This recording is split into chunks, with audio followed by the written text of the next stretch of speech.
अस्सलाम वालेकुम। आज का जो हम सवाल ले रहे हैं वो है डिजिटल एंटरप्रेन्योरशिप और डिजिटल मार्केटिंग में क्या फ़र्क है। Digital entrepreneurship is a big larger domain जिसके अम्ब्रेला में डिजिटल मार्केटिंग आती है। मैं दोनों चीज़ों को अलग अलग एक्सप्लेन कर देता हूँ। डिजिटल एंटरप्रेन्योरशिप का मतलब ये है कि वो तमाम बिजनेसेस जो कि डिजिटली रन हो रहे हों, फॉर एग्जांपल ई कॉमर्स है, एफिलिएट मार्केटिंग है, इसके अंदर काफ़ी तवील लिस्ट है। फॉर एग्जांपल एक एक करके मैं थोड़ा थोड़ा एक्सप्लेन कर दूँ। अगर आप अपनी ई कॉमर्स वेबसाइट बनाना चाहते हैं या मार्केट प्लेस बनाना चाहते हैं तो ये भी इसमें शामिल होगा। अगर आप ड्रॉप शिपिंग का बिज़नेस करना चाहते हैं, ईबे, अमेज़ॉन, शॉपिफाई के आप अक्सर नाम सुनते हैं, ये सारा डिजिटल एंटरप्रेन्योरशिप के अंदर आ जाता है। फिर इसका एक टाइप है एफिलिएट मार्केटिंग। एफिलिएट मार्केटिंग में अक्सर आप एक लफ्ज़ सुनते होंगे निच ब्लॉगिंग, या आप रिव्यू साइट्स देखते होंगे, या आप कूपन्स, डील्स और वेबसाइट्स देखते होंगे। ये भी जो है डिजिटल एंटरप्रेन्योरशिप का हिस्सा होता है।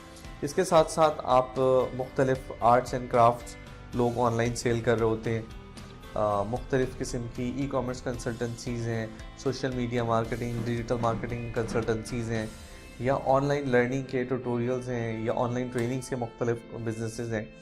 ये तमाम बिजनेसेस जो हैं वो हमारे पास किस डोमेन में आते हैं? Digital entrepreneurship. यूट्यूब का जो डोमेन है वो भी इसी में आता है।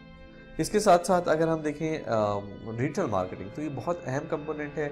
शायद ही कोई ऐसा डिजिटल बिजनेस हो जो कि डिजिटल मार्केटिंग के बगैर रन हो सकता हो।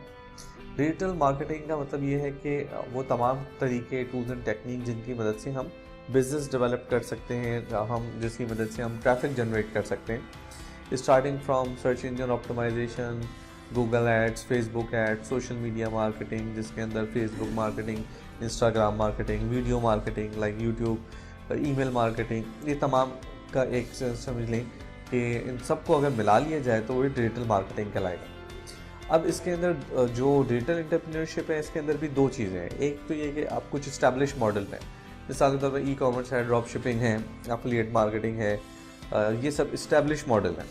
कुछ इसके अंदर ये होता है कि लोग क्रिएटिवली जाते हैं, जिसको हम फिर स्टार्टअप्स में कंसीडर करते हैं, जब नए आइडियाज़ लेकर आते हैं। फॉर एग्जांपल फूड पांडा भी जो है डिजिटल बिजनेस है, लेकिन वो एक नया आइडिया था। उबर एक नया आइडिया था। तो इसमें भी दो तरीके से लोग काम शुरू कर रहे होते हैं। एक वो जो कि प्रूवन बिजनेस मॉडल्स पे काम करते हैं। फॉर एग्जांपल कार का पोर्टल बना लिया, कोई एयरबीएनबी से मिलता जुलता कुछ बना लिया, कोई प्रॉपर्टी से मिलता जुलता कुछ बना लिया। कुछ लोग जो हैं इसके अंदर नित नए बिजनेस मॉडल्स ट्राई करते हैं। तो ये दोनों ही डिजिटल एंटरप्रेन्योरशिप में आ जाते हैं। लेकिन आप दोनों में से कोई भी मॉडल फॉलो करें, आपको उसके लिए कस्टमर्स जनरेट करने, कस्टमर्स कहाँ मौजूद हैं, वो सर्चिंग कर रहे हैं, वो सोशल मीडिया पे मौजूद हैं, वो ईमेल्स रीड कर रहे हैं, वो वेबसाइट्स, ब्लॉग्स पढ़ रहे हैं। इन तमाम जगहों से कस्टमर्स को ड्राइव करके अपनी वेबसाइट पे या अपने ऐप पे या अपने बिजनेस में लेके आने का जो प्रोसीजर है वो डिजिटल मार्केटिंग कहलाता है। Thank you. Subscribe to my YouTube channel and don't forget to click on the bell icon to get notifications about new videos. Follow me on Facebook and Twitter. Thank you for watching.